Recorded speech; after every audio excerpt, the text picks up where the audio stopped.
नमस्कार दर्शकों, मैं ज्योतिषाचार्य अमित अमित वेलबींग कंसल्टेंट से आपका हार्दिक स्वागत करता हूं। सन 2025 चल रहा है और महाशिवरात्रि की शुभ घड़ी आने वाली है। वैसे तो शिवरात्रि हर महीने के कृष्ण पक्ष की चतुर्दशी को मनाया ही जाता है, लेकिन हर वर्ष की फाल्गुन मास के कृष्ण पक्ष की चतुर्दशी को महाशिवरात्रि मनाया जाता है। इसका बड़ा ही महत्व है, बहुत ही पावरफुल है। तो इस बात का ध्यान रखिएगा कि यह शिवरात्रि बहुत ही पावरफुल है और इस समय पर तो महाकुंभ का समय भी है, तो इसलिए और भी पावरफुल है। बहुत अच्छे अच्छे संयोग बन रहे हैं। इस शिवरात्रि को बहुत अच्छे से आप मना पाएँ, इसके लिए मैं आपको कुछ जानकारियाँ देना चाहता हूँ। जैसे सबसे पहले तो भ्रम ये है कि 26 तारीख को शिवरात्रि है या 27 तारीख को शिवरात्रि है, क्योंकि वैसे उदया तिथि के हिसाब से देखा जाए तो 27 तारीख को सूर्योदय के समय पर चूँकि चतुर्दशी पड़ रही है, इसीलिए 27 तारीख को चतुर्दशी माना जाएगा।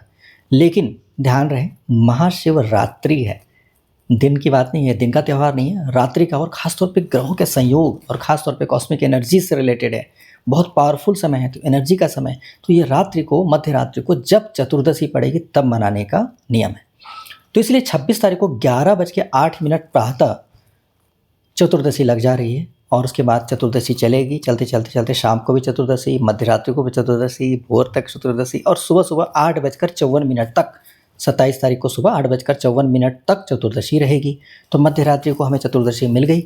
तो इसलिए चतुर्दशी का त्यौहार, महाशिवरात्रि का त्यौहार 26 तारीख की रात्रि में मध्य रात्रि को ही मनाया जाएगा।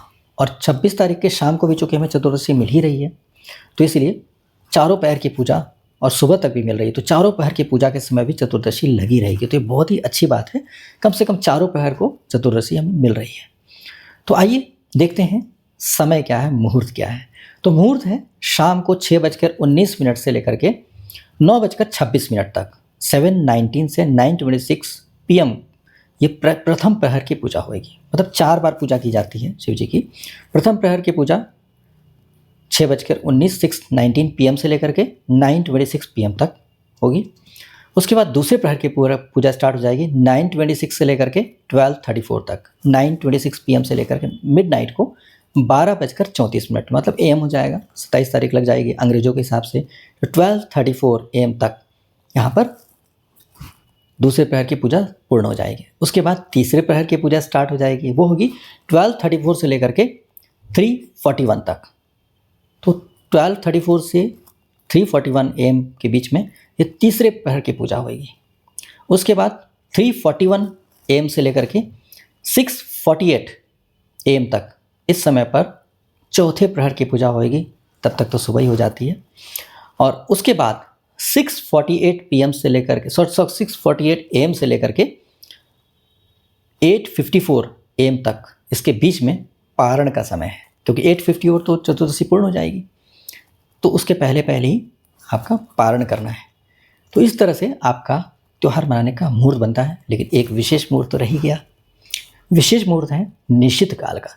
निश्चित काल जो होता है वो रात में मध्य रात्रि का समय होता है और बड़ा ही पावरफुल, बिल्कुल मिड टाइम होता है। ये 50 मिनट की अवधि है, जो 12:09 से लेकर के 12:09 AM, मतलब मिडनाइट को 009 कह सकते हैं, 12:09 AM से लेकर के 12:59 AM तक। तो ये 50 मिनट का जो समय मिलता है, ये बहुत ही पावरफुल समय है। कोई साधना, सिद्धि, मंत्र जाप वगैरह करना है तो उसके लिए बहुत ही पावरफुल समय है।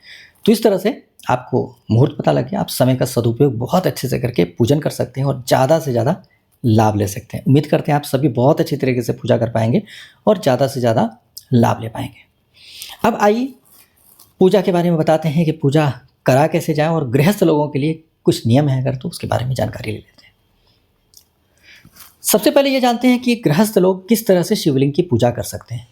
शिवलिंग की पूजा के कुछ नियम हैं, उनका पालन करना चाहिए। एक तो ध्यान रहे कि शिवलिंग की पूजा के समय कोई भी व्यक्ति शिवलिंग अपने अंगूठे से ज़्यादा बड़ा न स्थापित करे। मतलब अंगूठे से बड़ा, या अंगूठा जो है उस व्यक्ति के अंगूठे से ज़्यादा बड़ा शिवलिंग नहीं होना चाहिए। इस बात का विशेष ध्यान रखना है। तो शिवलिंग से ज़्यादा बड़ा अंगूठे से बड़ा अगर शिवलिंग है तो उसमें दोष हो जाएगा, क्योंकि आप उसको संभाल नहीं पाएंगे उस ऊर्जा को। इसलिए उतनी बड़ी ही शिवलिंग की पूजन करना आपके लिए सर्वोचित होगा। और उससे बड़े शिवलिंग की पूजन करने की इच्छा है तो मंदिर जाइए, मंदिर में कर लीजिए।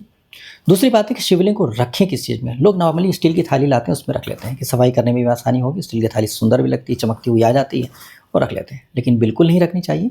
शिवलिंग को अगर घर में रख रहे हैं तो शिवलिंग को हमेशा कांसे की थाली में ही रखनी चाहिए, उस पर ही रख के पूजन करना चाहिए। फिर तीसरा नियम क्या है? तीसरा है कि शिवलिंग के ऊपर हमेशा जल गिरता होना चाहिए। तो जब भी शिवलिंग लाएं या घर में रखें तो उसके ऊपर स्टैंड जैसा बना लें, उसके ऊपर कोई मटकी या कोई ऐसी चीज़ रख लें जिससे थोड़ी सी हल्की हल्की बूंद गिरती रहे, रिसती रहे, उसमें टपकती रहे। तो इस बात का विशेष ध्यान रखेंगे। शिवलिंग पर अगर जल टपकता रहेगा, गिरता रहेगा तो बहुत ही अच्छा रहेगा और उससे आपको फ़ायदा मिलेगा, क्योंकि नियम है जो उसका पालन करेंगे तो डेफिनेटली आपको रिजल्ट्स तो अच्छे आएंगे। दूसरा, इस बात का ध्यान रखिएगा कि शिवलिंग के पूजन करते समय शिवलिंग को कभी भी खुला ऐसे नहीं रखा जाता है। जब भी घर में रखें तो उसमें बेल पत्र से उसको ढक के रखें। तो बेल के पत्र से ढक के रखेंगे, वही उसकी मर्यादा है। इस बात का पालन करेंगे तो बहुत अच्छा रहेगा। साथ साथ आपको मैंने बताया है कि शिवलिंग के पूजन करते समय इस बात का ध्यान रखना है कि आप जल चढ़ा सकते हैं, गंगा जल चढ़ा सकते हैं, साथ साथ गंगा जल में दूध मिला करके चढ़ा सकते हैं, लेकिन दूध भैंस का नहीं होना चाहिए। गाय में भी देशी गाय का दूध और कच्चा दूध, उबला हुआ दूध नहीं चलेगा। तो इस तरह से दूध डाल सकते हैं। साथ में दही भी चढ़ा सकते हैं शिवलिंग पर। साथ में आप घी चढ़ा सकते हैं, शहद चढ़ा सकते हैं, चंदन चढ़ा सकते हैं। तिल अगर चढ़ाना चाहते हैं तो काला तिल चढ़ा सकते हैं, सफ़ेद तिल नहीं चलेगा, काला तिल ही चढ़ा सकते हैं। इस तरह से आपके लिए बहुत अच्छा रहेगा। साथ में धतूरा भी चढ़ा सकते हैं। तो इस तरह से अगर आप शिव जी का पूजन करते हैं तो ये निराकार रूप की पूजन है। शिवलिंग की पूजन कर रहे हैं मतलब निराकार रूप की पूजा कर रहे हैं। तो इस तरह से आप पूजन कर सकते हैं। शिवलिंग पे जो भी चढ़ाते हैं आप वापस आप घर नहीं ले जाएँ तो अच्छा रहेगा। कोई प्रसाद भी अगर आप चढ़ा रहे हैं तो एक तो शिवलिंग पे डायरेक्ट नहीं चढ़ाना चाहिए, लेकिन अगर चढ़ा भी रहे हैं या दूर भी चढ़ा रहे हैं, लेकिन शिवलिंग पे अगर आपने चढ़ाया है तो वो घर नहीं जाए तो बहुत बढ़िया रहेगा, क्योंकि घर ले जाने का विधान नहीं है। लेकिन अगर आपको पूजन करना है, प्रसाद चाहिए, तो शिव जी का साकार रूप मतलब मूर्ति रूप जो होगा या फोटो रूप होगा उसमें आप चढ़ाएंगे प्रसाद, उसको ग्रहण कर सकते हैं, बांट भी सकते हैं, वो उसमें कोई दिक्कत की बात नहीं है। तो इस तरह से शिव जी का पूजन आप कर सकते हैं, इसका लाभ ले सकते हैं। लेकिन परिक्रमा कैसे करें शिव जी की? क्योंकि पूजन करते समय क्या होता है कि परिक्रमा करने की इच्छा होती है, हर व्यक्ति हर देवी देवता का परिक्रमा करता ही है। तो ध्यान रहे, शिवालय में हमेशा 2 दरवाज़ा होता है, एक प्रवेश का, एक निकलने का।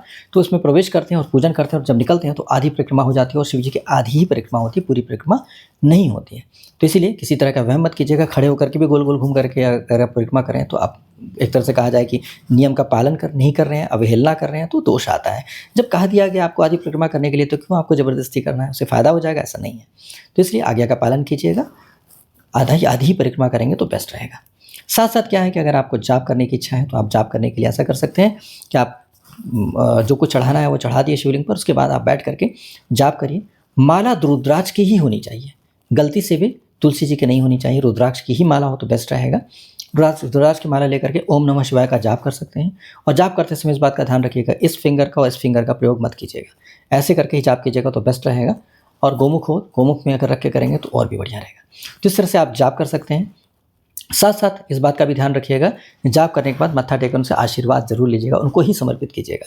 जिस माला से आप जाप करें उस माला को धोकर लाइएगा, उसमें शिव जी पे चढ़ा करके अगर आप अभिषेक वगैरह करते हैं और शिव जी से कहते हैं इसको अभिमंत्रित कर दीजिए, इस तरह से एक तरह से चार्ज कर लीजिए, तो आपकी माला जागृत कर लीजिए। आप ये सब इस्तेमाल कर सकते हैं। इन शब्दों का प्रयोग करके आप उस माला को और ऊर्जावान बना सकते हैं।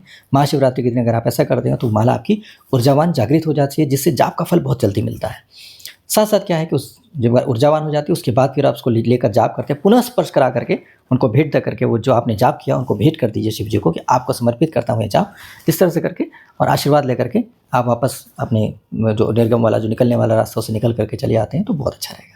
आपको दीपक जलाने की इच्छा होती है तो दीपक भी आप जला सकते हैं। दीपक जलाते उसमें ध्यान रखिए, दीपक में बीच में जो खड़ी बाती होती है वही प्रयोग कीजिएगा, लेटी हुई बाती का प्रयोग मत कीजिएगा। उसके लिए आपको दूसरे वीडियो में बताएंगे कि कैसी बाती और कैसा दीपक किसके लिए प्रयोग होता है। लेकिन फिलहाल आपको शिव जी के पूजन करने के लिए आपको खड़ी हुई बाती, बीच में सेंटर वाली होती है बाती, वो सेंटर वाली बाती ही प्रयोग में लीजिएगा। और घी भी गाय का होना चाहिए। इस तरह से अगर आपके पास घी उपलब्ध नहीं हो पा रहा, बहुत महंगा पड़ रहा है आपको, तो थोड़ा सा जला लीजिए, सिर्फ थोड़ी देर के लिए, जब तक आप पूजा कर रहे हैं। उसके बाद बुझ जाए वैसा कोई बात नहीं है, लेकिन अपनी भावना अच्छी रखने के लिए उनको पवित्र चीज़ें देने की कोशिश करेंगे तो आपके लिए बहुत ही अच्छा रहेगा। तो इस तरह से इन बातों का अगर पालन करेंगे तो बहुत अच्छी तरीके से आप पूजन कर सकते हैं। देखिए, एक बात तो रही गई है, एक बात आपको बताना बहुत ज़्यादा ज़रूरी है। वो बात ये है कि शिव जी के पूजन में क्या चीज़ नहीं करनी चाहिए, क्या वर्जित है। ये बहुत ज़रूरी है क्योंकि पूजन आप कर रहे हैं बहुत मेहनत से और इतना बढ़िया समय है, आप ज़्यादा से ज़्यादा लाभ ले सकते हैं। लेकिन अगर आपने कुछ गलती कर दिया और लाभ नहीं मिल पाया तो कितना बड़ा नुकसान है। फिर तो 1 साल के बाद ही मौका मिलेगा। तो आपसे गलती ना हो जाए, आपकी पूजा बेकार ना हो जाए, इसे तो मैं बताना चाहता हूँ कि कुछ चीज़ें बिल्कुल ही वर्जित हैं। तो शिव जी के पूजन में क्या क्या नहीं करना चाहिए, क्या क्या वर्जित है, इस बारे में आपको बताते हैं। वो ये है कि सबसे पहले तो तुलसी जी का कुछ भी चीज़, मतलब चाहे तुलसी जी का पत्ता हो, चाहे तुलसी जी की माला हो, चाहे वो तुलसी जी का अर्क हो, कुछ भी तुलसी जी का प्रयोग में नहीं लिया जाता है। उसका कारण ये है कि तुलसी जी हरि प्रिया है, मतलब विष्णु जी की प्रिया है, शिव जी की प्रिया तो पार्वती जी हैं। तो इसलिए हरिप्रिया को शिव जी को अर्पण करना बहुत ही गलत हो जाएगा, तो इसलिए दोष हो जाएगा। तो इसलिए आप तुलसी जी का पत्ता, जैसे पूजन में आदत होती है, कोई विष्णु भक्त हैं उनकी आदत होती है कि तुलसी जरूर चढ़ाएंगे, तो पता चला गलती से तुलसी चढ़ा दिए और दोष आ जाएगा। तो इसलिए तुलसी जी का बिल्कुल प्रयोग ना करें पूजा में, तो बेस्ट रहेगा। दूसरा है केतकी का फूल।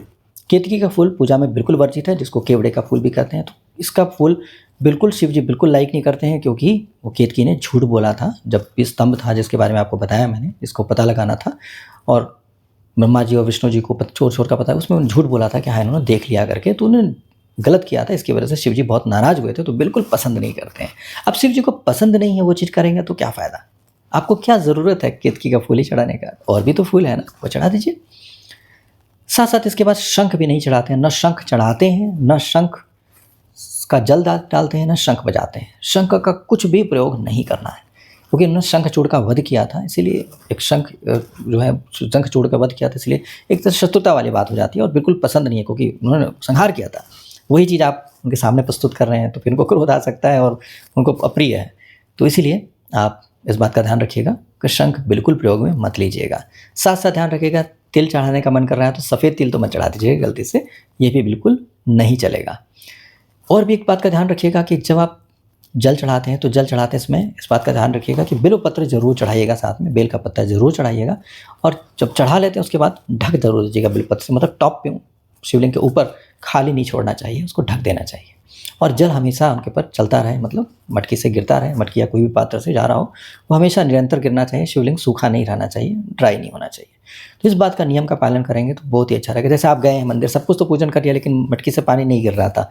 अब आप क्या हुआ कि आपके छोड़ो यार कोई बात नहीं, कोई और कर लेगा, तो फ़ायदा क्या? इसका मतलब आप शिव जी से आपको कोई कंसर्न नहीं है, आपको कोई मतलब नहीं है। तो इसलिए अपनी भावना रखते हुए शिव जी पे जल गिर रहा है नहीं, इस बात का ध्यान रखिएगा। यदि जल खत्म होने वाला है तो उसमें जल भर दीजिए। ऐसे कुछ कीजिए जिसकी वजह से शिव जी कहेंगे, बहुत प्रसन्न होंगे, देखो इसने मेरा ध्यान रखा, इसने पूजन में बहुत अच्छा से दिल से किया, तो इससे आपको फल मिलेगा। तो इस तरह से शिव जी का पूजन आप करेंगे तो बहुत अच्छा रहेगा। वर्जित चीज़ों से बच करके शिव जी को प्रसन्नता अर्पित करने की कोशिश कीजिएगा तो बहुत ही अच्छा रहेगा। साथ साथ इस बात का भी ध्यान रखिएगा, शिव जी को ना आपके आडंबर से कोई फ़र्क नहीं पड़ता है। आप ज्वेलरी पहन के, डायमंड पहन करके, राजा बन करके पहुँच रहे हो वहाँ पर, कतई फ़र्क नहीं पड़ता शिव जी को। शिव जी को प्रसन्नता प्राप्त होती है आपके हृदय से। अगर आपका हृदय निर्मल है, स्वच्छ है और सच्चे दिल से आप प्रार्थना कर रहे हैं, तो आप कैसे भी कपड़े में पहुँच जाएँ, कैसे भी किसी भी हालत में पहुँच जाएँ, शिव जी को कोई फ़र्क नहीं पड़ता है। शिव जी तो कहते हैं मुझे ताजी चिता की भस्म भी चढ़ा दो तो मैं प्रसन्न हूँ। उनके लिए सबसे ज़्यादा जिसको कहा जाता है सबसे बढ़िया चीज़ होती है अर्पित करने के लिए, चिता की ताजी भस्म जो होती है वो चढ़ाने से शिव जी प्रसन्न होता है। कालेश्वर में महाकाल जी को आज भी चढ़ाई जाती है।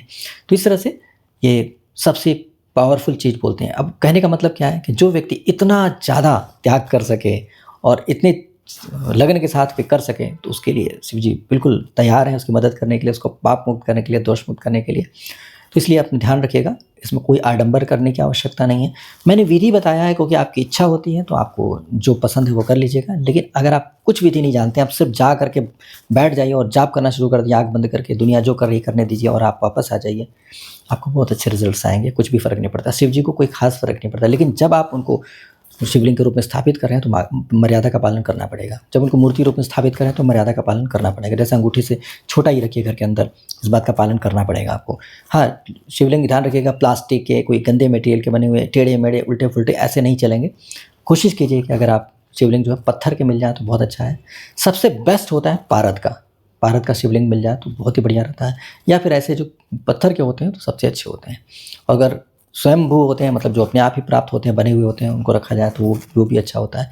इस तरह से वो जो मर्यादा में सही तरीके से रखा जा सके जिनको, और जो अच्छी तरीके से बने हुए हैं, जिनकी रचना अच्छे से हुई हो, उनको ही रखेंगे तो घर में बहुत ही अच्छा रहेगा। इस तरह से आप कोशिश करें कि अपने घर में शिवलिंग रखें और अपने आप को लाभान्वित करें। मंदिर जाएँ, मंदिर में पूजन करें, अपने आप को लाभान्वित करें, क्योंकि इसके बारे में भी कहानी है जो आपको बताना चाहेंगे, किस तरह से आज शिव जी लाभ देते हैं। तो आइए इसके बारे में बात करते हैं।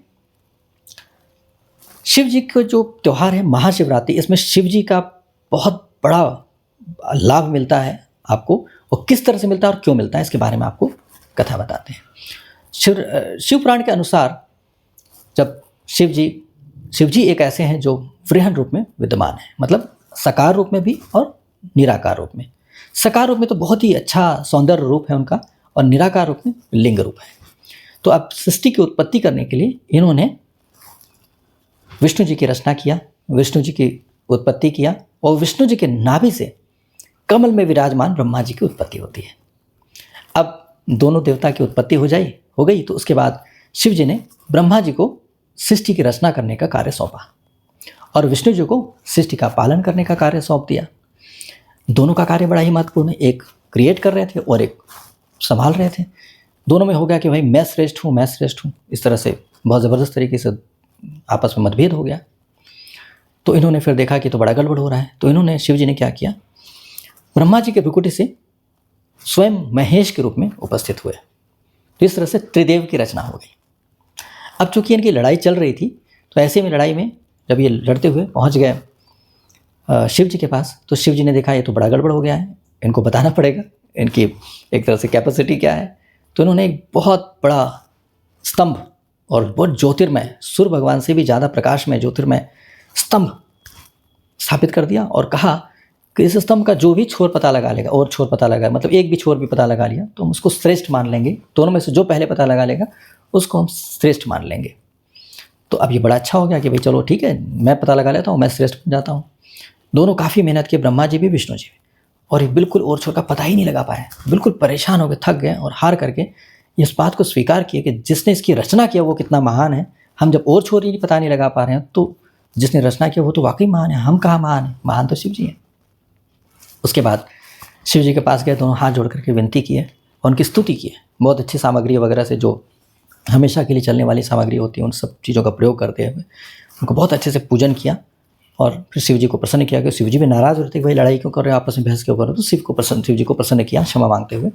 इससे शिव जी ने कहा कि भाई आज का दिन बड़ा ही महत्वपूर्ण है, क्योंकि दोनों देवता मान गए थे और उसके बाद अच्छे से अपना कार्य करने के लिए तैयार भी थे, और महेश जी की भी रचना हो गई थी। महेश जी का काम संहार करने का हो गया, क्योंकि ब्रह्मा जी ने रचना किया, विष्णु जी ने पाला, और डिस्ट्रॉय भी तो करना है, क्योंकि हमेशा रहेगा जगत में तो क्रिएट होता जाएगा, फिर तो बिल्कुल जगह नहीं बचेगी, और एक तरह से कहा जाए कि ओवर हो जाएगा, तो किसी चीज़ का रिसाइकल होना चाहिए। तो उस तरह से महेश जी ने किया डिस्ट्रॉय करने के लिए। और उसके बाद फिर क्या हुआ कि शिव जी ने बोला कि आज का दिन बहुत ही महत्वपूर्ण है, और वो दिन था यही फाल्गुन मास के कृष्ण पक्ष की चतुर्दशी की मध्य रात्रि। तो इसमें उन्होंने कहा कि ये दिन ऐसा महत्वपूर्ण रहेगा कि जो भी शिवलिंग के पूजन करेगा आज के दिन लिंग रूप में, तो चाहे वो छोटा लिंग शिवलिंग हो, चाहे वो बड़ा हो, चाहे कितना भी विशालकाय हो, सभी शिवलिंग में मैं उपस्थित रहूँगा। मतलब महाशिवरात्रि का जो समय है, ये दिन है, इस दिन शिव जी स्वयं उपस्थित रहेंगे हर शिवलिंग के अंदर, चाहे वो कैसा भी हो। और इसकी वजह से जो भी पूजन करेगा उसका पूजन स्वीकार भी करूँगा और उसका फल भी प्रदान करूँगा भक्तों को। ये शिव जी ने वचन दिया। अब देखिए, शिव जी ने कह दिया कि मैं विराजमान रहूँगा शिवरात्रि में किसी भी लिंग में। तो किसी भी शिवलिंग में जब आप लिंग रूप में पूजन कर रहे हैं, तो उसमें ये मान के चलिए कि शिव जी मौजूद हैं, क्योंकि उन्होंने वचन दिया, वो झूठे नहीं हो सकते। शिव जी आडंबर नहीं करते, शिव जी बिल्कुल सच्चे और करेक्ट करते हैं। तो वो मौजूद हैं, ऐसा मानते हुए शिव जी का पूजन करिए, और ये मानते हुए कि शिव जी का आशीर्वाद प्राप्त होगा, बड़े श्रद्धा से उनको नमन कीजिए, उनसे प्रार्थना करिए। हमेशा पूजन के समय ये प्रार्थना करना चाहिए कि हे प्रभु, मेरे अब तक के सारे जन्मों के पापों दोषों के लिए मुझे क्षमा करें, और कृपा करके मुझे पाप मुक्त और दोष मुक्त करें, और कृपा करके ऐसी सद्बुद्धि, ऐसे चित्त प्रदान करें जिससे मुझे भविष्य में कभी भी कोई गलती ना हो, कोई पाप ना हो, कोई दोष ना हो जिसका दंड मुझे भुगतना पड़े। तो ऐसा हो जाएगा कि आपके पाप दोष समाप्त होने लगेंगे, और एक समय हो सकता है समाप्ति हो जाए। और साथ साथ क्या है कि आप आगे भी गलती पाप नहीं करेंगे तो आपको दंड भी नहीं मिलेगा, तो आपकी ज़िंदगी कितनी स्मूथ हो जाएगी, कितनी अच्छी हो जाएगी। तो इस तरह से भगवान से आप, शिव जी से आप आशीर्वाद ले सकते हैं और लाभ ले सकते हैं। तो इस तरह से महाशिवरात्रि का बड़ा ही महत्व हो जाता है। अब चूंकि ये बहुत ही महत्वपूर्ण दिन है, तो इसी वजह से आज के दिन गंगा जी का भी आगमन हुआ, और बहुत सारी ऐसी बातें हुई जिससे बहुत ही लाभ मिला। अब आइए आपको एक और बात अच्छी बता देते हैं जो आपके लिए बहुत ही महत्वपूर्ण रहेगी, क्योंकि आप शिव जी का पूजन करने जा रहे हो, महाशिवरात्रि का दिन है। तो महाशिवरात्रि के दिन अगर आप पूजन कर रहे हैं तो इस बात का ध्यान रखिएगा कि अगर आप सारा पूजन, जैसा मैंने आपको बताया भी है और वीडियोज़ में, कि तो आप उस तरह से पूजन कर लें, और उसके बाद महामृत्युंजय का जाप भी कर सकते हैं। रुद्राक्ष की माला आपके पास होगी, रुद्राक्ष की माला से महामृत्युंजय का जाप अगर आप करते हैं तो उससे आपको बहुत ज़बरदस्त प्राण शक्ति प्राप्त होती है, क्योंकि शिव जी शिवलिंग में साक्षात मौजूद होंगे, उपस्थित होंगे। ऐसे में अगर महामृत्युंजय का जाप करते हैं तो बहुत ही लाभ मिलता है। महामृत्युंजय का जाप करके, शक्ति प्राप्त करके मार्कंडेय ऋषि अमरता को प्राप्त हुए थे। मार्कंडेय ऋषि जो है अमरता को प्राप्त हो गए थे। तो आप अमरता प्राप्त हो गया ऋषि को, तो आपको कुछ तो फायदा होगा ही ना। तो इसलिए आप महामृत्युंजय का जाप करते हो तो आपके अंदर शक्ति आ जाएगी, आपके जीवन शक्ति आ जाएगी, और अगर रोग कोष कष्ट तकलीफ परेशानियों से आपको लड़ने की शक्ति मिल जाएगी और इन सबसे बच पाएंगे आप। तो इसीलिए आप आज के दिन माँ ओम नमः शिवाय का जाप करने के साथ साथ आप अगर महामृत्युंजय का जाप करेंगे तो वो भी अच्छा रहेगा। महामृत्युंजय का जाप का उच्चारण बिल्कुल सही होना चाहिए, इसलिए शास्त्र में देख लीजिएगा। हो सके तो गीता प्रेस गोरखपुर की ही पुस्तक लेकर के उसके अंदर देखिएगा, क्योंकि बाजार में बहुत सारी धन कमाने के लिए पुस्तकें छाप रहे हैं। इसमें मैंने देखा है कि खुद देखा है कि महामृत्युंजय मंत्र गलत लिखा हुआ था, और पंडित जी ने ही दिखाया था कि भाई ये तो मंत्र यहाँ लिया ऐसा लिखा। पंडित जी मंत्र गलत उच्चारण कर रहे थे, उनसे बोला कि मैं मंत्र गलत उच्चारण कर रहे हैं। तो बोला कि देखिए किताब में लिखा हुआ है, आप कैसे कर सकते हैं। मुझसे आर्गूमेंट करने लगे, तो मैंने देखा कि किताब में भी गलत लिखा है, मतलब प्रिंटिंग मिस्टेक। तो इसलिए क्या है कि गीता प्रेस की बुक्स में कभी भी गलत नहीं होता, बहुत ही सावधानी से बनाते हैं वो। तो इसीलिए कोशिश कीजिए कि उनसे मंत्र देख करके उसके बाद उच्चारण करिए, तो आपके लिए बहुत अच्छा रहेगा कि आप इस बहुमूल्य समय का, बहुत पावरफुल समय का लाभ ले पाएंगे और बहुत अच्छी तरीके से अपना जीवन जी पाएंगे। तो उम्मीद करते हैं आप सभी के लिए महाशिवरात्रि बहुत अच्छी होगी। आप बहुत अच्छे तरीके से शिव जी का पूजन करके शिव जी को प्रसन्न कर पाएंगे, अपने पाप दोष का निवारण कर पाएंगे, पाप मुक्त दोष मुक्त जीवन पा पाएंगे, और साथ में आगे भविष्य में भी आपका सब कुछ अच्छा हो पाएगा, इसके लिए भी प्रार्थना कर पाएंगे और वाकई अपना भविष्य उज्जवल कर पाएंगे और बहुत ही आनंदपूर्वक अपना जीवन व्यतीत कर पाएंगे। मेरी शुभकामनाएं आपके साथ हैं, बहुत बहुत शुभकामनाएं, बहुत बहुत धन्यवाद। आपका जीवन मंगलमय हो और आपकी महाशिवरात्रि शुभ हो। दर्शकों, यदि आपको लगता है कि मैंने प्रयत्न किया है आपको अच्छी इन्फॉर्मेशन देने के लिए और आपको आगे लाभ प्राप्त हो रहा है, तो आप मेरे चैनल को सब्सक्राइब कर सकते हैं, जिससे आपको जैसे ही मैं वीडियो अपलोड करूंगा पता लग जाएगा और आप तुरंत उस वीडियो को देख पाएंगे। वैसे तो आपको पता लग ही जाएगा, लेकिन फिर भी क्या होगा, मान लीजिए महाशिवरात्रि के बीतने के बाद मेरा वीडियो देख पाते हैं, या कोई त्यौहार के बारे में मैंने बताया, कोई खास मुहूर्त के बारे में बताया और मुहूर्त निकलने के बाद आपको वीडियो मिलता है, तो उसका आपको लाभ नहीं मिल पाएगा। मैं चाहता हूँ कि आपको इमीडिएटली लाभ मिल जाए, यही मेरी कामना है। तो इसलिए आप अगर आप सब्सक्राइब कर लेंगे और उसमें आप बेल आइकन भी दबा देंगे, तो साथ में यह फ़ायदा हो जाएगा कि आपको इमीडिएट वीडियो मिल जाएगा। और मेरा उद्देश्य जो है आपको ज्ञान देना, कि आपके पास ज्ञान मिल जाए, जिसकी वजह से आपकी श्रद्धा तो है ही, आपके साथ साथ आपको जब उसके बारे में नॉलेज हो जाएगा तो आप बहुत ही मन से अच्छे तरीके से टाइम का यूटिलाइजेशन और भक्ति का भी भक्ति में बहुत अच्छे तरीके से अपना कार्य कर सकेंगे, पूजन कर सकेंगे और लाभ ले पाएंगे। तो बहुत बहुत धन्यवाद। नमस्कार।